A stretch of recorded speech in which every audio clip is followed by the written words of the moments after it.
BJP ಅಭ್ಯರ್ಥಿ ಶ್ರೀನಿವಾಸ್ ದಾಸ್ ಕರಿಯಪ್ಪ ಪರ ಮಾಜಿ ಸಿಎಂ ಹಾಗೂ ಸಂಸದ ಬಸವರಾಜ ಬೊಮ್ಮಾಯಿ ಪ್ರಚಾರ ಮಾಡಿದ್ದಾರೆ.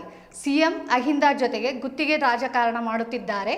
ದುಡ್ಡಿನಿಂದ ಜನರನ್ನು ಕೊಂಡುಕೊಳ್ಳುತ್ತೇವೆ ಎನ್ನುವ ದುರಹಂಕಾರ ಈ ಸರ್ಕಾರಕ್ಕೆ ಬಂದಿದೆ. ಮುಖ್ಯಮಂತ್ರಿ ಸಿದ್ದರಾಮಯ್ಯ ಅವರು ಅಹಿಂದ ಸಮುದಾಯಗಳ ಜೊತೆಗೆ ಗುತ್ತಿಗೆ ಆಧಾರದ ರಾಜಕಾರಣವನ್ನು ಮಾಡುತ್ತಾ ಬಂದಿದ್ದಾರೆ. ಇಡೀ ಸರ್ಕಾರದ ಸಚಿವರುಗಳು ಹಣದ ಚೀಲ ಇಟ್ಟುಕೊಂಡು ಬರುತ್ತಾರೆ. ಜನರ ಮೇಲೆ ಹಣ ಎಸೆದು ಜನರನ್ನು ಕೊಂಡುಕೊಳ್ಳುತ್ತೇವೆ ಎನ್ನುವ ದುರಹಂಕಾರ ಈ ಸರ್ಕಾರದವರಿಗೆ ಬಂದಿದೆ. ದಾವಣಗೆರೆ ಜನರು ಸ್ವಾಭಿಮಾನ ಉಳಿಸಿಕೊಂಡು ಈ ಸರ್ಕಾರ ಕಿತ್ತೊಗೆಯುವ ತೀರ್ಮಾನ ಮಾಡಬೇಕು ಎಂದು ಮಾಜಿ ಮುಖ್ಯಮಂತ್ರಿ ಹಾಗೂ ಸಂಸದ ಬಸವರಾಜ ಬೊಮ್ಮಾಯಿ ಕರೆ ನೀಡಿದ್ದಾರೆ.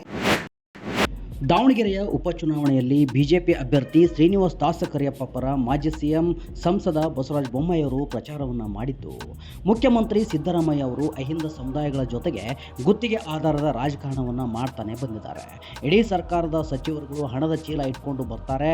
ಜನರ ಮೇಲೆ ಹಣ ಎಸೆದು ಜನರನ್ನು ಕೊಂಡುಕೊಳ್ಳುತ್ತೇವೆ ಎನ್ನುವ ದುರಹಂಕಾರ ಈ ಸರ್ಕಾರದವರಿಗೆ ಬಂದಿದೆ. ದಾವಣಗೆರೆ ಜನರು ಸ್ವಾಭಿಮಾನ ಉಳಿಸಿಕೊಂಡು ಈ ಸರ್ಕಾರ ಕಿತ್ತೊಗೆಯುವ ತೀರ್ಮಾನ ಮಾಡಬೇಕು ಎಂದು ಮಾಜಿ ಮುಖ್ಯಮಂತ್ರಿ ಹಾಗೂ ಸಂಸದ ಬಸವರಾಜ ಬೊಮ್ಮಾಯಿ ಕರೆಯನ್ನು ನೀಡಿದರು. ದಾವಣಗೆರೆಯ ಉಪಚುನಾವಣೆಯ ಹಿನ್ನೆಲೆಯಲ್ಲಿ ಇಂದು ನಾಗನೂರು ಗ್ರಾಮದಲ್ಲಿ ಭಾರತೀಯ ಜನತಾ ಪಾರ್ಟಿ ಅಭ್ಯರ್ಥಿ ಶ್ರೀನಿವಾಸ್ ದಾಸ್ ಕರಿಯಪ್ಪ ಅವರ ಪರವಾಗಿ ಮತಯಾಚನೆಯನ್ನು ಮಾಡಿದ್ದು, ಈ ಚುನಾವಣೆ ದಾವಣಗೆರೆಗೆ ಸೀಮಿತವಾಗಿರುವ ಚುನಾವಣೆ, ದಾವಣಗೆರೆ ಮೀರಿ ಇರುವ ಚುನಾವಣೆ. ಇದನ್ನು ಮತದಾರರು ಅರ್ಥ ಮಾಡಿಕೊಂಡ್ರೆ ಅವರು ಕೇವಲ ದಾವಣಗೆರೆ ಅಭ್ಯರ್ಥಿಗೆ ಮಾತ್ರವಲ್ಲ, ಒಂದು ಸುವ್ಯವಸ್ಥಿತ ಅಭಿವೃದ್ಧಿಗೆ ನಾಂದಿ ಹಾಡಲು ದಾವಣಗೆರೆ ದಕ್ಷಿಣದ ಮತದಾರರಿಗೆ ಅವಕಾಶ ಇದೆ.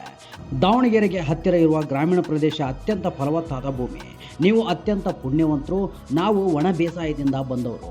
ಈ ಪರಿಸರದ ತಕ್ಕ ಹಾಗೆ ನಿಮ್ಮ ಬದುಕು ಹಸಿರು ಮತ್ತು ಹಸನಾಗಬೇಕು. ಅದಕ್ಕಾಗಿ ಯೋಗ್ಯವಾದ ಅಭ್ಯರ್ಥಿಯನ್ನು ಆಯ್ಕೆ ಮಾಡಬೇಕು. ಇದುವರೆಗೂ ಹಿರಿಯರದ್ದು ಗೌರವ, ನಮ್ಮ ಸಂಸ್ಕೃತಿ ಸಂಸ್ಕಾರ ಅವರನ್ನು ಆಯ್ಕೆ ಮಾಡಿಕೊಂಡು ಬಂದಿದ್ದೀರಿ ಎಂದು ಹೇಳಿದರು. ಇನ್ನು ಸಿಎಂ ಹಾಗೂ ಡಿಸಿಎಂ ದಾವಣಗೆರೆಗೆ ಯಾವುದೇ ಕೊಡುಗೆಯನ್ನು ಕೊಟ್ಟಿಲ್ಲ. ದಾವಣಗೆರೆಗೆ ಉಪಚುನಾವಣೆ ಬರುತ್ತದೆ, ಅದಕ್ಕಾಗಿ ಆದರೂ ಬಜೆಟ್ನಲ್ಲಿ ಹಣ ನೀಡ್ತಾರೆ ಎಂದು ನೋಡಿದೆ. ಅವರು ದಾವಣಗೆರೆಯನ್ನು ಎಷ್ಟು ನಿರ್ಲಕ್ಷ್ಯ ಮಾಡಿದ್ದಾರೆ. ಅವರು ನಿಮ್ಮನ್ನು ಗ್ರಾಂಟೆಡ್ ತೆಗೆದುಕೊಂಡಿದ್ದಾರೆ.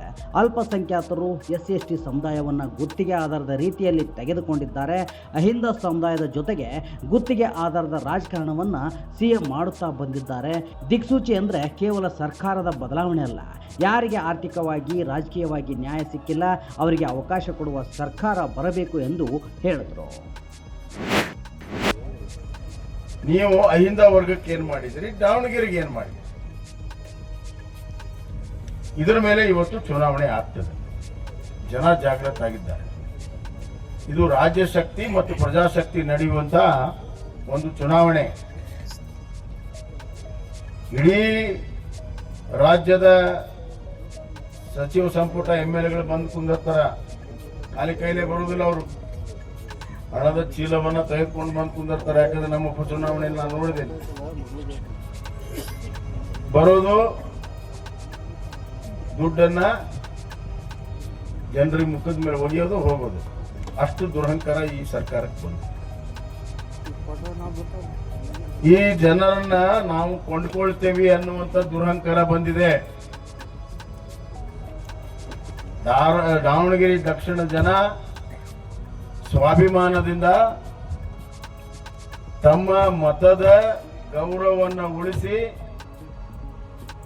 ನಿಮ್ಮ ಮತದ ಮುಖಾಂತರ ನಿಮ್ಮ ಶಕ್ತಿಯ ಪ್ರದರ್ಶನವನ್ನ ಮಾಡ್ತಿರೋ ಅಥವಾ ಮತವನ್ನ ಮಾರ್ಕೊಳ್ತಿರೋ ಅನ್ನುವಂಥದ್ದು ಪ್ರಶ್ನೆ ನಮ್ಮ ಮುಂದೆ ಇದೆ.